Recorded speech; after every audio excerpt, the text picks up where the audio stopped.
સુરતમાં મનીષ કુકરી ગેંગનો આતંક, ક્રાઇમ બ્રાન્ચે મધ્યપ્રદેશથી આરોપીઓને ઝડપી પાડ્યા. સુરતમાં ઘણીવાર અસામાજિક તત્વોનો આતંક અવારનવાર સામે આવતો રહે છે, જેમાં લુખ્ખા તત્વોના લીધે સુરત શહેરમાં કાયદો અને વ્યવસ્થા ગતલે છે.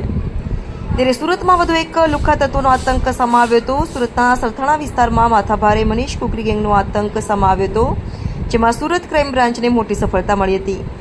સુરતમાં માથાભારે મનીષ કુકરી સહિત 3ની ધરપકડ કરવામાં આવી હતી. સુરતમાં મનીષ કુકરી ગેંગના 5 અસામાજિક તત્વોએ આતંક મચાવ્યો હતો, જે 5 અસામાજિક તત્વો સીસીટીવીમાં કેદ થયા હતા.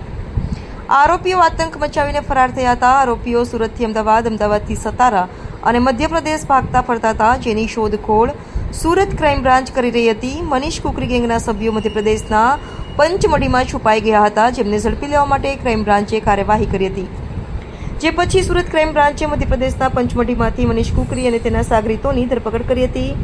સુરત ક્રાઇમ બ્રાન્ચથી નાસ્તા ફરતા આરોપીઓ વિવિધ જગ્યાઓ પર છુપાઈને રહેતા હતા. તેમણે મચાવેલા આતંકના સીસીટીવીમાં તેમના ચહેરા દેખાયા હતા. તેના આધારે ક્રાઇમ બ્રાન્ચે તેમને ઝડપી લેવાની તજવીજ હાથ ધરી હતી.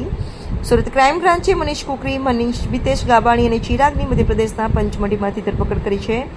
અગાઉ પણ મનીષ કુકરી ગેંગ વિરુદ્ધ ગુના નોંધાયેલા છે. આરોપીઓની ધરપકડ કરીને સુરત ક્રાઇમ બ્રાન્ચે વધુની તપાસ હાથ ધરી છે. બાદ તેમને જેલ હવાલે કરવામાં આવશે. रिपोर्टर सुनील गांजावाला, सूरत. तारीख 16/5/2025 को सरथाना पुलिस स्टेशन में एक एफआईआर दाखिल हुआ. उसमें बीएनएस की धारा 109(2) जो कि अटेम्प्ट टू मर्डर है, 118(2) voluntary causing grievous hurt, 333 house trespass इत्यादि और जीपी एक्ट 135 के तहत एक केस रजिस्टर हुआ. ये घटना रात को 3:30 बजे बापा सीताराम चौक के पास हुई. होटल में लड़ाई झगड़ा हुआ.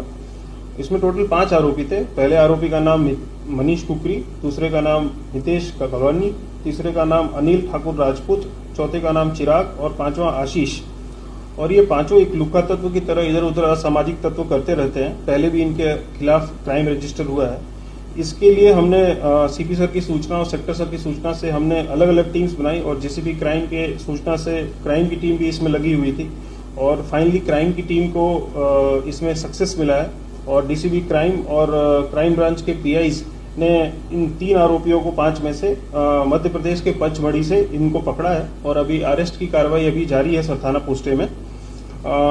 गौरतलब बात यह है कि ये जो लोग हैं इनके ऊपर पहले भी खून की कोशिश, एक्सटॉर्शन, अपहरण, महाव्यथा, लूट और आर्म्स एक्ट के जैसे गुने रजिस्टर्ड हैं और ये एक ऑर्गेनाइज्ड क्राइम नेटवर्क की तरह काम करते हैं.